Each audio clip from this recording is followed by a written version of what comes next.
கர்த்தரின் சத்தம். கர்த்தருடைய நாமம் உயர்த்தப்படுவதாக. கிறிஸ்துவுக்குள் அன்பானவர்களே, இந்த நாளிலும் கர்த்தரின் சத்தம் ஒன்றை நாம் கேட்போம். 1 நாளாகமம் 21வது அதிகாரம் 10வது வசனம் இப்படி சொல்லுகிறது: நீ தாவீதினிடத்தில் போய் 3 காரியங்களை உனக்கு முன்பாக வைக்கிறேன்.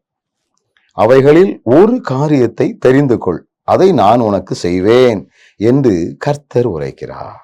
என கண்பானவர்களே, தாவீதினுடைய தவறான செயல்பாடுகளினால் இஸ்ரவேல் ஜனங்களுக்கு வாதை வந்தது.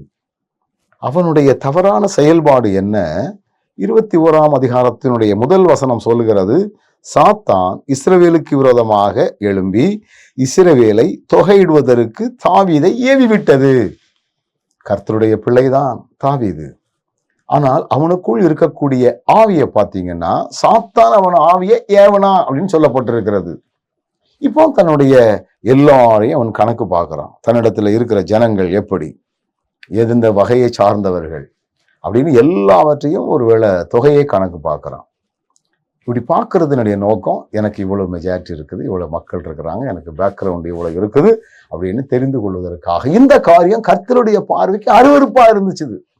அதனால ஜனங்களுக்குள்ளே உங்க வசனம் சொல்லுகிறது, 7வது வசனம், இந்த காரியம் தேவனுடைய பார்வைக்கு ஆகாததானபடியினால் அவர் இஸ்ரவேலை வாதித்தார் என்று சொல்லப்பட்டிருக்கிறது. அப்போதான் ஒரு ஞான திருஷ்டிக்காரன் ஆகிய காத் அப்படின்னு சொல்லப்பட்டிருக்கிறது. அப்போ ஆண்டவர் அவன் மூலமாக பேசுகிறார். நீ போ, தாவீது கிட்ட போய் 3 காரியம் சொல்றார். உன்னுடைய தவறுக்கு இந்த 3ல ஏதாவது ஒண்ணு நடக்கும்.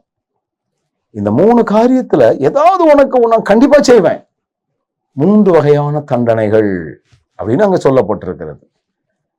எனக்கு அன்பானவர்களே, ஆண்டவர் நம்முடைய வாழ்க்கையில தண்டனை வராதபடி காக்கணும்னு விரும்புறார்.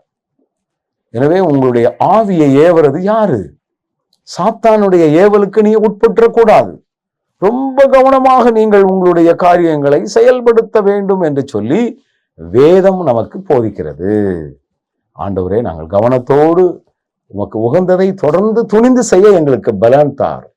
உம்மால் வரக்கூடிய ஆபத்திற்கு நாங்கள் காரணமாகி விடக்கூடாது அப்படின்னு நம்ம உணர்வதற்காகவே இதை ஆண்டவர் நமக்கு கற்றுக் கொடுக்கிறார். கண்களை மூடுவோம்.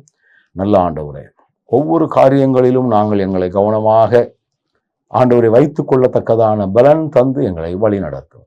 இயேசுவின் நாமத்தில் ஜெபிக்கிறோம் நல்ல பிதாவே, ஆமென்.